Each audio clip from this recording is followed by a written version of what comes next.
I'm not used to my webcam positioning.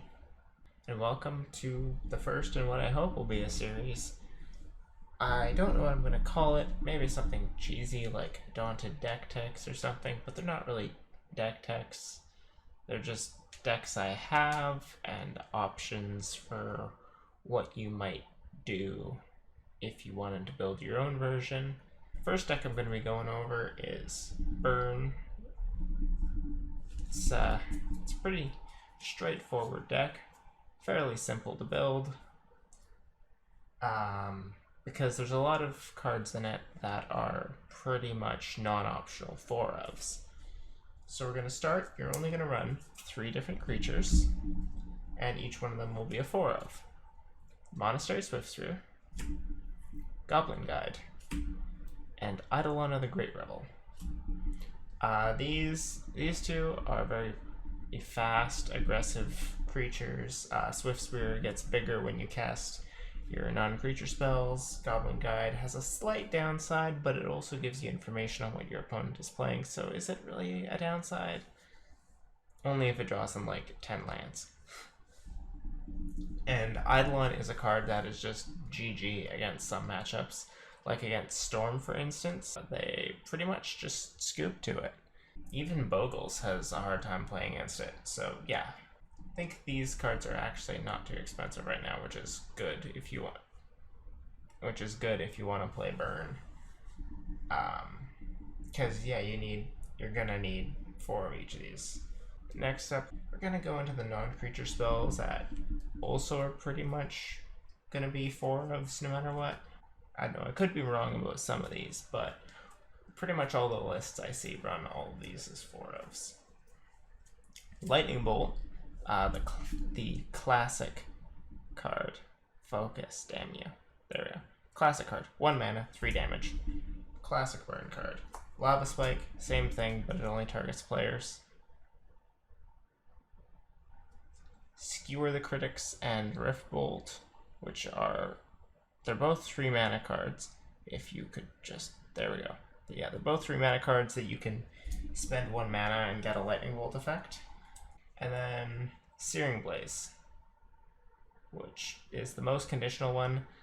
And if you're running, I play a 4-color burn list at times, and in that list I take out the Searing Blaze and put in Bump in the Night. Searing Blaze is probably the easiest to cut of these, I would argue.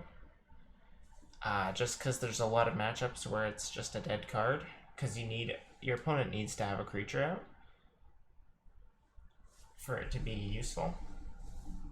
Like, you can't cast it if you don't have a creature.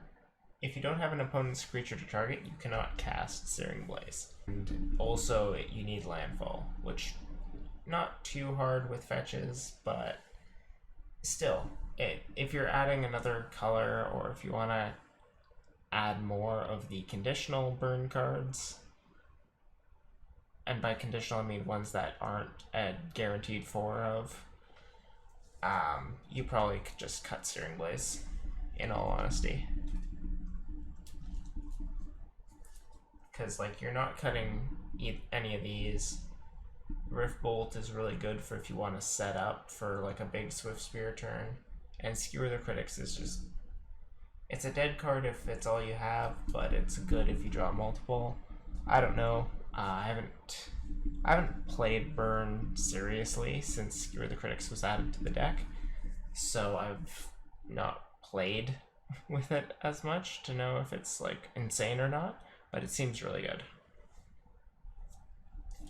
Now next up, let's get to the burn cards that I see commonly, but they're not 4-ofs most of the time, and that's Skullcrack, Boros Charm, and Lightning Helix. Lightning Helix, I do run the full 4. The life gain is just really good. It's one of those cards that is effectively a mirror breaker. So if you're in a meta game with a lot of aggressive decks, then you probably want to run the full 4 Lightning Helixes. If you're up against more control and stuff, then maybe cut it down to 2, but you still definitely want it. It's an efficient burn card that gains you life. What's not to love there? Boros Charm, you're only ever going to use the 4 damage, and if you're playing against a control deck and they tap out for a Wrath, then you can use the permanents you control, gain Indestructible. But 99% of the time, you're casting it for 4 damage. It's a very efficient burn spell. It's very good. The reason you don't run 4 is because it can't hit creatures, so it's a little more restrictive in that sense. But you can run 4. Older burn decks run 4. And the reason all of these aren't pretty much given 4-ofs is because of Skewer the Critics. Because they needed... most lists decided to make room for Skewer the Critics. And then the final one that I don't see 4-ofs all the time is Skullcrack. This is one of my favorite burn cards. Just prevents life gain, 3 damage to a player, prevents damage from being prevented. That was a weird way of wording it. Damage can be prevented this turn when it activates. So what that means is if your opponent has a pro-red creature and you attack with let's just say a Goblin Guide, and then you Skullcrack, their pro-red creature will die. If they have an Angel's Grace up, or a Worship, or something like that, and you cast Skullcrack, then those things can't save them. I mean, Angel's Grace will stop them from losing, but they will go to a negative life total. Most decks only run like 1 or 2 Skullcrack. I think I run like 3 main board. Yeah, I run 3 main board, and I think the 4th is on the side. Because it's just a really good card to have, especially if you've got Bogles in your metagame. Yeah, I run the full 4 Helix, and then I run 3 Boros Charm, 3 Skullcrack, I think is the split. I built the deck and I'm forgetting what I put in it.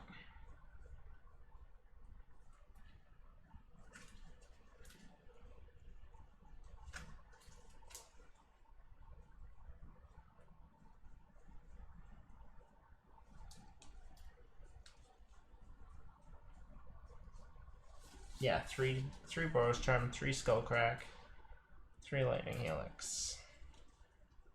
4 Lightning Helix. My memory is all over the place right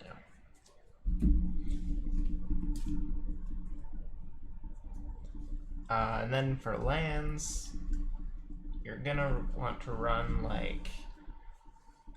I've seen as high as 20, I've seen as low as 17. I choose to run, I believe, 19 lands, but only 9 mana sources.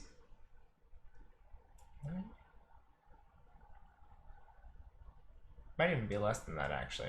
I might be running 18. I'm running 18 lands in this burn deck, so 8 mana sources, 10 fetch lands, which is a pretty decent spread. You can run burn without fetch lands. I would kind of advise against that, unless you want to cut Searing Blaze. It can work, it's still really good, but it's just better when you can filter that extra, because you'll get to the point where pretty much every card in your deck will win you the game, except land. So the less land that's in your deck, the better your chances of winning. The fetches I run, 4 Wooded Foothills, 4 Arid Mesa, 2 Scalding Tarn. You can easily get away with running things like Bloodstained Mire. I've seen people get away with running Windswept Heath. I wouldn't recommend it, but you can definitely get away with it. You just can't grab basic mountains. I run 3 Inspiring Vantage, just because it's a fast land that doesn't cost me life. It's really good. For Shocklands, I run 3 Sacred Foundry and 1 Stomping Ground. This is just for sideboard stuff. Because adding green to the sideboard really can strengthen the deck. And then I run a single basic mountain. You can run 2, you can run 3. I run 1. I'll give you a quick little goldfish here. Burn is a really easy deck to figure out how to goldfish. You'll figure out how to win the game with Burn pretty quick.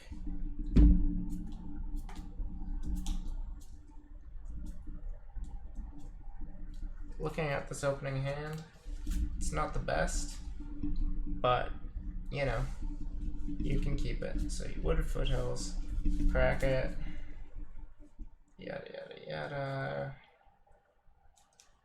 grab a Sacred Foundry, give it a little shuffle, and you always stick the creature on 1, swing, you get some info, you untap, you draw, top deck Stomping Ground, not the best. In this scenario, I'm gonna double suspend Rift Bolts.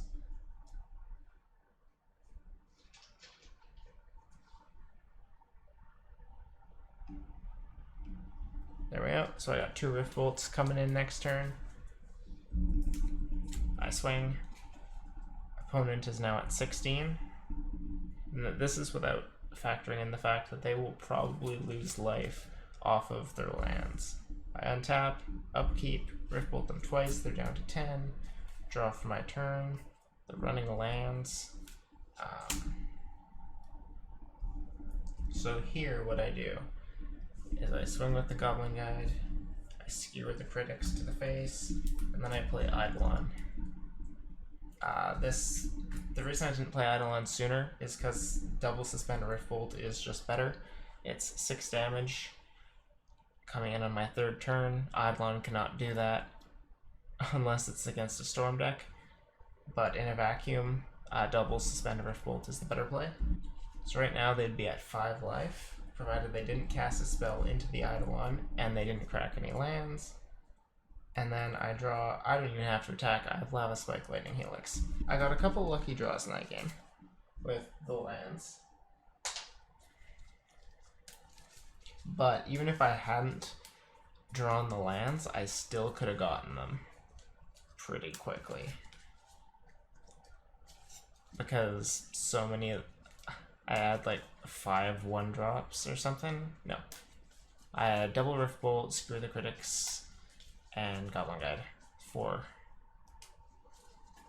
So basically what my play would have been if I hadn't drawn lands is Goblin Guide, suspend Rift Bolt, skewer the critics for my first 4 turns. And if that's still 17 damage in 4 turns, which is not bad. Again, provided they don't block, they don't counter anything, they don't crack lands, and they don't gain life, they don't cast spells. But then you have cards in your hand that when you draw another land, you just start casting more stuff. So that's the main board. Now let's go to the sideboard. My sideboard might not be the most conventional, but most of it is stuff that will be familiar to any Burn player. Honorable mention, I cut these in favor of 2 other cards today. Leyline of Punishment. I would board these in if you're up against decks with repeating life gain a lot. Like if there's a lot of Auriok champions in your meta, I'll just get these to focus. If there's a lot of Auriok champions and Bogles in your meta, these are invaluable because it's basically permanent Skullcrack. I've won so many games off of Leyline of Punishments, it's not even funny. But I cut them because there isn't really repeated life gain in my meta right now. And Skullcrack is better at one-off life gain.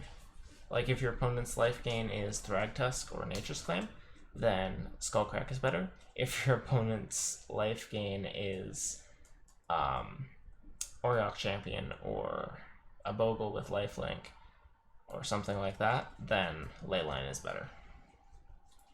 So, I'll just lay it all out here. There is some redundancy.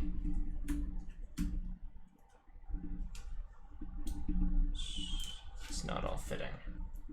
There we go. We got almost all of it to fit. And then also, and those are what I would call the rotation slots. So I'll go over that last. The cards here that I would basically say are auto-include must-haves.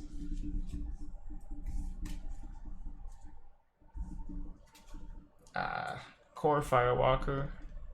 It is a mirror breaker that you actually still get to gain life when you cast Skullcrack off of it, so it's really good.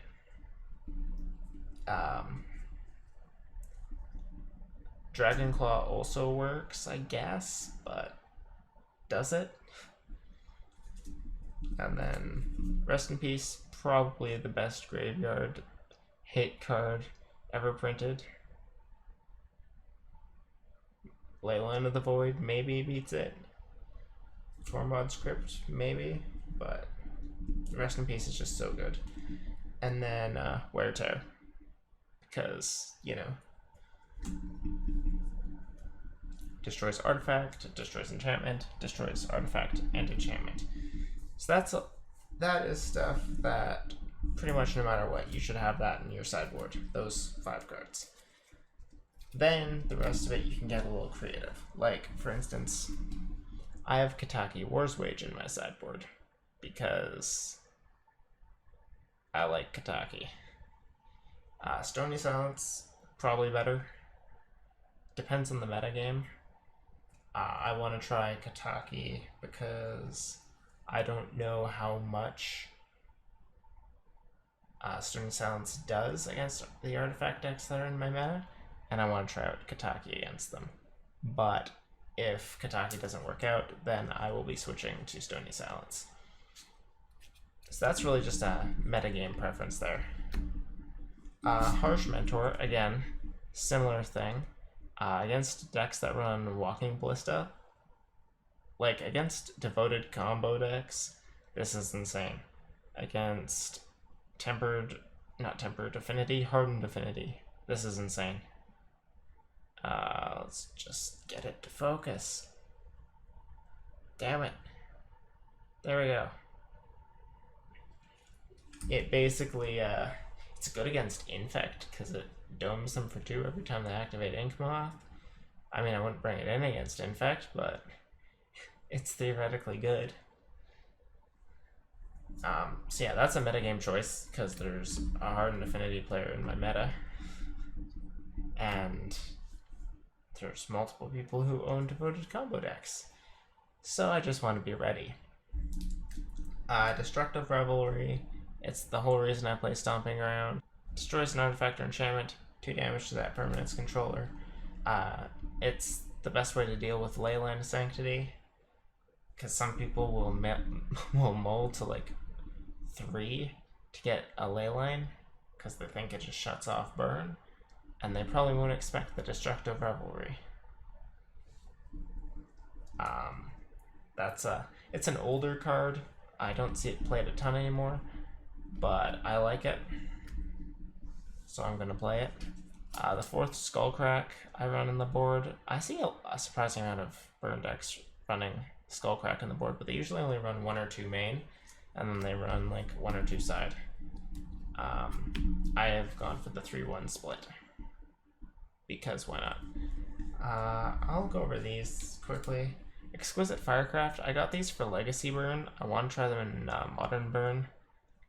Basically just a good way to chip in that last 4 damage against control, because you're going to have Spell Mastery, and it at that point it's just 4 damage can't be countered. Against control, you're going to hit 3 lands easy, between like Path, Settle the Wreckage, and just the game taking a while. And then here's another metagame call I made. Deflecting Palm.